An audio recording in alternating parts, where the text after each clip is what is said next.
Welcome back. Over the last week I've managed to make a bit more progress on NZ906, and what I did here was replace this bracket which had broken. So here's the original bracket which sat in that position. So it was a matter of unscrewing all the bolts. There's 4 at the back and 2 on the side. So it was easy to get the 2 on the side out because inside the box you've basically got these 2 tops of the nuts here, but the other ones sit behind those panels, so you have to actually remove the nuts off the top panel there to get at the heads of the bolts that hold the 4 bolts at the back. So I decided to keep the original box that was in 906.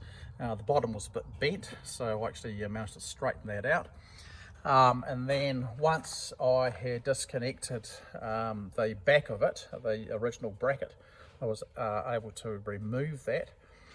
Getting it all back into place was difficult because you can see with the replacement box here, I could have used that, but the wires had been cut on the back, and of course I wanted to keep it original, and all these wires basically go through from that tube into the box itself.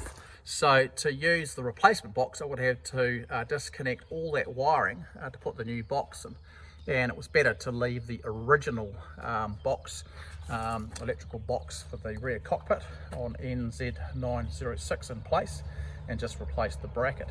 So difficult because you have to put the bracket in here first, attach it to the tube, and then this was pretty stiff because it had all these electrical tubes in place.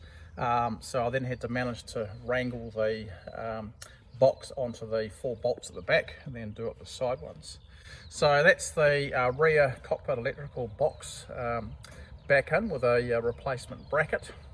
Up the front, I've managed to paint the not only the cockpit coaming, so the area just inside here, but I've also done the area in front of the front windscreen.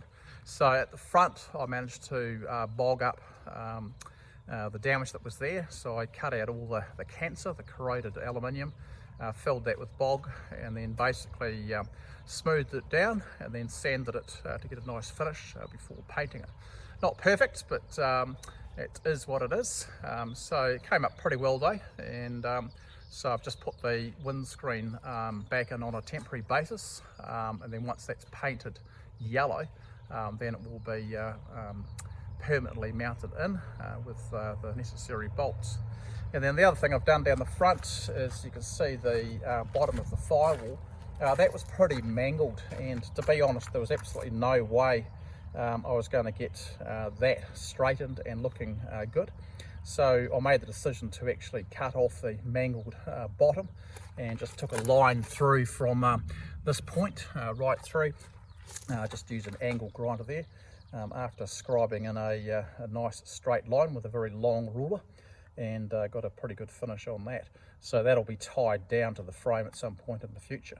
So anyway, that's a wee update for this week. If you like our series, please subscribe to our channel, and we look forward to seeing you again.